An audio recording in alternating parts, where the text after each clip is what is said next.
what I read to you from the email. It's about respecting you, respecting your wishes and what you want to do. I'm happy to tell you, I was called in by the RNC.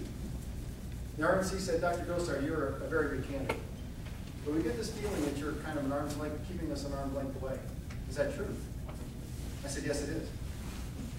I said, first of all, I've been a Republican my whole life.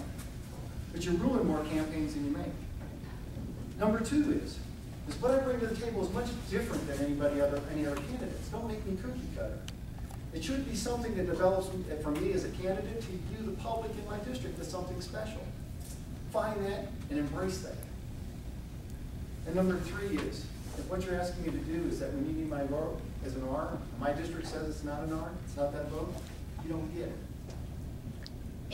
They said, excuse me?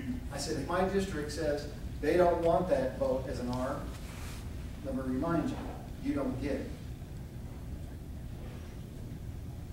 I think we need to be fair and honest to people. And that's where it starts. Yes, sir. Yeah, Paul, over the years I've become kind of cynical about politicians because I've always felt I voted for good politicians, and what happens in Washington becomes so seductive to them that all I begin thinking of after a while is, boy, this is pretty nice, I'm kind of cushy, and they forget about us, and they just think about what they have to do to get reelected.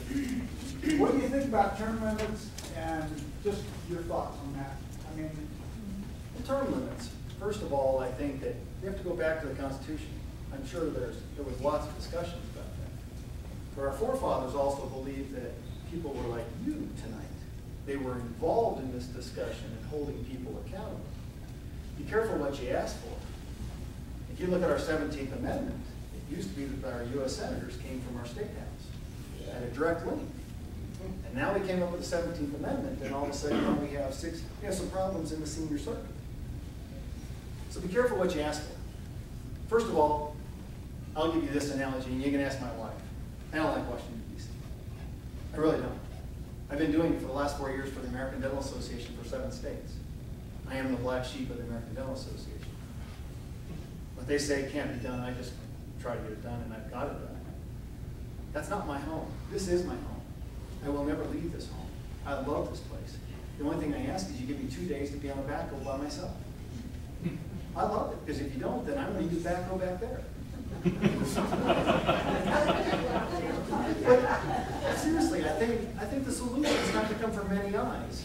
And I've got other things in my life that I'd like to do. It's my patients have asked me to step forward. This wasn't an easy choice. Not an easy choice at all. I actually sold my practice. Yes, I did. That's why I can tell you so much about banking. We should have had something done in the application of it 6 months earlier. That's why I didn't get around to every place. I don't like DC. I've always been west through and through. I love my mountains. There are no mountains really back there. They're hills, but they're not mountains. I like to be left alone. And the other thing is if you think I'm not doing my job, please hit me on the head with a 2x4. I'll get the message. But if I can't I'm hardest on myself. If I don't think I can get the job done, I'm coming home. Let somebody else take a crack at it. Yes, sir. You mentioned health care. Yes. If you're elected, what's the first 3 things you'll do about Obamacare? I'm already doing it. That's the first thing. Number one is in this health care bill, it actually uses insurance companies. If you understand health care, from Medicaid to Medicare to capitation, PPOs to indemnity programs, it's all about the big insurance companies in competition. I want insurance companies to compete fairly and succeed. Okay? That's why I'm one of the people that push this exemption that rules that insurance companies get. Basically, they know all the information that you and I have. They share that information. They collude. Whereas we can't, as individual businesses, can't do that. What that requires is the federal government to intercede. Why is that? In the 10th Amendment, health and insurance was given to the property of the states. 3 states have sued the insurance companies: California, New York, and South Carolina. Why I say South Carolina has got the strongest language in regards to collusion about insurance companies. They got whisked away. They can't even defend themselves in court. This is where you need the federal government attacking the federal government.